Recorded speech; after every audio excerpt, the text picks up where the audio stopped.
Hey everybody, welcome to the show and thanks for tuning in tonight. Fear is something we all experience. It's that feeling in your gut, a little voice whispering, watch out. We've all been there, right? Fear is as old as time itself. Think about it, our ancestors faced real dangers every day. Saber-toothed tigers, giant sloths, those were scary times.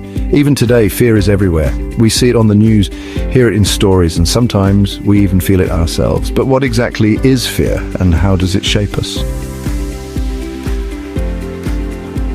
Fear is a powerful force, folks. It's an emotion that can take hold of us in an instant, often without warning. One moment you're feeling confident and ready to take on the world, and the next you're paralyzed by doubt and anxiety. It's like that friend who always says, "Are you sure about this?" right before you do something risky. You know, the voice in your head that makes you second guess every decision, no matter how small. Sometimes fear keeps us safe. It acts as a guardian, protecting us from potential harm. When you're about to cross a busy street, it's fear that makes you look both ways. When you're driving in a storm, it's fear that keeps you cautious and alert. It stops us from jumping off cliffs or petting grumpy bears. Fear is that inner voice that says, hey, maybe this isn't such a good idea. And in those moments, it's absolutely right. But here's the thing, fear can also hold us back. It can prevent us from seizing opportunities and experiencing life to the fullest. Imagine standing at the threshold of a new adventure, but fear keeps you rooted in place. Imagine wanting to try something new like singing karaoke or public speaking. The excitement is there, but so is the fear. What if you mess up? What if people laugh? These thoughts can be crippling. Fear whispers, what if you're terrible? And suddenly you're too scared to even try. The fear of failure, of embarrassment, can be so overwhelming that it stops you in your tracks. Fear can even influence our big life decisions. When faced with a crossroads, fear can cloud our judgment, making it difficult to see the best path forward. Choosing a career, starting a family, even where we live, fear can play a part in all of it. It can make us question our choices and wonder if we're making the right decisions. It's amazing how much power this emotion has over us. Fear can shape our lives in ways we don't even realize, influencing our actions and decisions every single day. But recognizing its grip is the first step to overcoming it. We all know someone who's afraid of spiders. It's a common fear, and for some it can be quite paralyzing. The sight of those 8 legs and the way they move can send shivers down the spine. Or heights. Standing at the edge of a tall building can make your heart race and your palms sweat. These are fears many of us can relate to. But fear can show up in surprising ways too. Take stage fright, for example. It's not just about being nervous. It's a deep-seated fear that can make your mind go blank and your body freeze. Even famous actors and singers get nervous before a performance. They might have done it 1,000 times, but the fear never really goes away. It's a part of the process. But here's the cool part, that fear, that adrenaline rush, can actually help them deliver an amazing show. It's like a surge of energy that pushes them to give their best performance. It's all about channeling that energy. Some people meditate or take deep breaths to calm their nerves. Others might have a ritual or a routine that helps them focus. And then there's the kind of fear that makes us heroes. This is the fear that comes with real danger, the kind that requires immediate action and incredible bravery. Imagine a firefighter rushing into a burning building to save someone. The heat, the smoke, the uncertainty, it's all terrifying. But they push through it because lives are at stake. That takes incredible courage, facing danger head-on.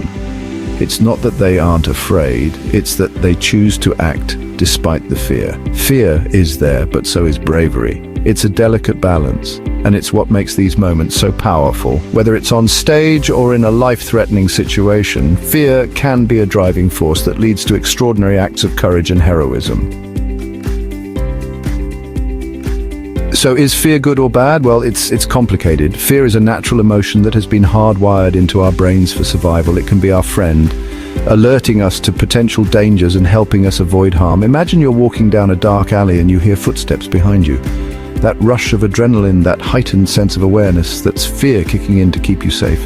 Fear can be a warning sign, keeping us safe from harm. It makes us cautious, helps us make better decisions in risky situations, and can even save our lives. For instance, when we instinctively look both ways before crossing the street, or when we react quickly to a sudden noise, that's fear working in our favor. but it can also be a roadblock, preventing us from living our best lives. Fear can paralyze us, make us hesitate, and stop us from seizing opportunities. Think about the times you've wanted to try something new, but held back because of fear. Maybe it was a job opportunity, a chance to travel, or even speaking up in a meeting. Fear can make us second-guess ourselves and miss out on experiences that could enrich our lives. The key, my friends, is balance. We need to find a way to harness the protective aspects of fear without letting it dominate our lives. This balance can be achieved through mindfulness and self-awareness. Practices like meditation, yoga, and even simple breathing exercises can help us stay grounded and manage our fears more effectively. We need to acknowledge our fears, understand where they're coming from, and then decide how to respond. Journaling can be a powerful tool for this. By writing down our fears, we can start to see patterns and understand the root causes. Therapy and self-reflection are also invaluable in this process, helping us to confront and work through our fears in a safe and supportive environment. Sometimes that means taking a deep breath and facing our fears head-on. It might be scary, but confronting our fears can lead to personal growth and resilience. Each time we face a fear, we build confidence and prove to ourselves that we are capable of overcoming challenges. Other times, it might mean taking a step back, reassessing the situation and finding a different path. Not every fear needs to be confronted directly. Sometimes the best course of action is to find an alternative route that aligns better with our goals and values. This doesn't mean we're avoiding the fear, but rather we're choosing a smarter way to navigate it. The important thing is to not let fear control us. We must break free from the chains of fear and take charge of our own destinies. Determination and courage are our allies in this journey. By recognizing that fear is just one part of our emotional spectrum, we can learn to manage it and not let it dictate our actions. We are braver than we think. Each small victory over fear builds our confidence and propels us forward. Celebrate these moments, no matter how minor they may seem. They are proof of our strength and resilience. Remember, courage isn't the absence of fear, but the triumph over it. So let's embrace our fears, learn from them, and continue to grow.